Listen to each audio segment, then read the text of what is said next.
Hi, fourth graders, and welcome back to school. You have completed your winter break, and it is day one of the new year. So, welcome to 2021. We are going to continue to read Hachiko Awaits. And I just wanted to kind of review with you chapter 5 because it's been a while and you're probably not remembering what happened. So, just a reminder that Yasu and his mother, they arrived at the train station. And they wanted to know where the professor and Hachi were, and they told them that they weren't sure what happened. But the train station master told them that something terrible had happened to Hachi's master, so to the professor. And he didn't know what to do for the dog. Yasu, the young boy, was feeling terrible, so he asked his mother if he could take him home. And he really didn't want to go with, Hachi didn't, but Yasu continued to bribe him into going, and they eventually got him off of the platform, and Yasu, the boy, took Hachi home. And they put a rope around his neck, and he was not very happy, but they basically had to half pull, half drag Hachi away so he would leave the station and go to Yasu's home. So today we're going to read chapter 6 and find out what happens when the young boy, Yasu, takes Hachi home with him. And here's just a picture that you can see of the young boy Yasu hugging Hachi. All right, here we go. Chapter 6. When Yasu and his mother got home, they took off their shoes and brought Hachi inside. Yasu put a bowl of fresh water down on the floor of the front entryway for him.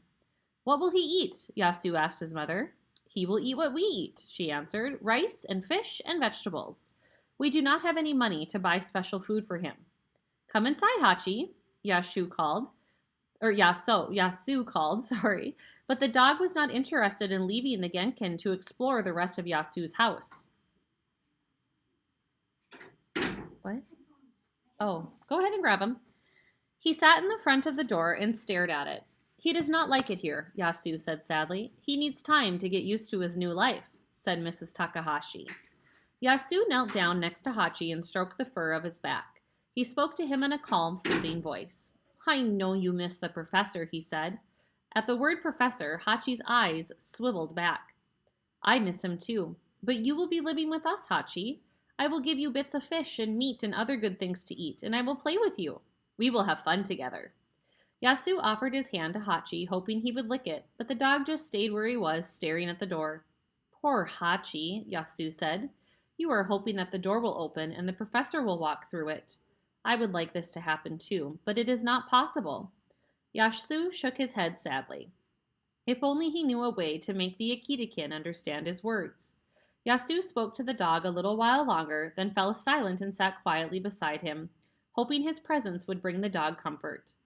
Yasu, Mrs. Takahashi called to her son, it is time to start your homework. Yasu brought his school books into the front entryway to be near Hachi. He opened a book and began to practice his reading. A short time later, he heard footsteps outside the front door. It was his father coming home from work. Hello, please do not come in yet, Yasu called through the door. We have a surprise for you. Then he called to his mother. Mother, please come help me with Hachi.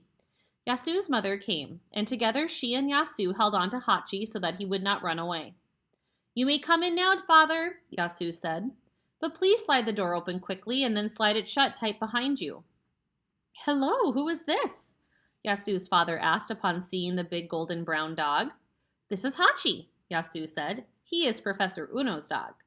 And where is the professor? Asked Mr. Takahashi as he stepped out of his work shoes and into his cloth house slippers. Mrs. Takahashi motioned to her husband to follow her into the next room.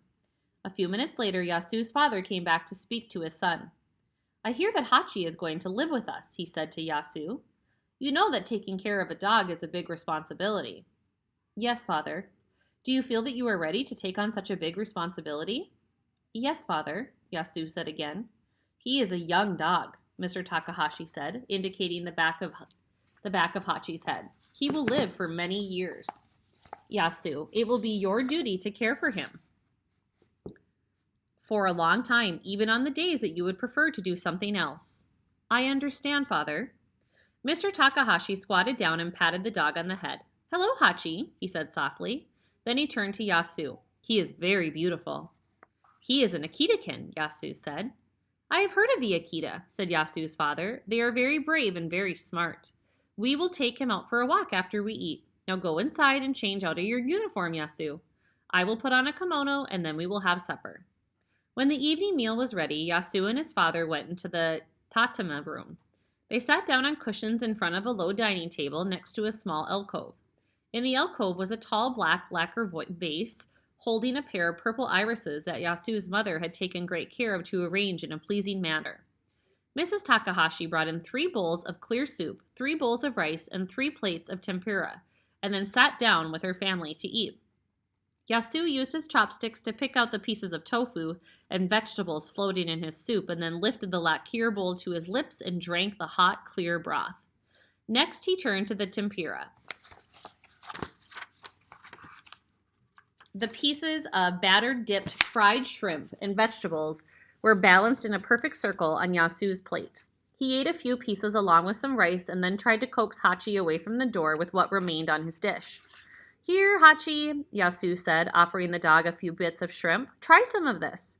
But Hachi did not even turn his head to sniff at the food. He would not even take a sip of water. He just stayed where he was in front of the door with his back to Yasu's family.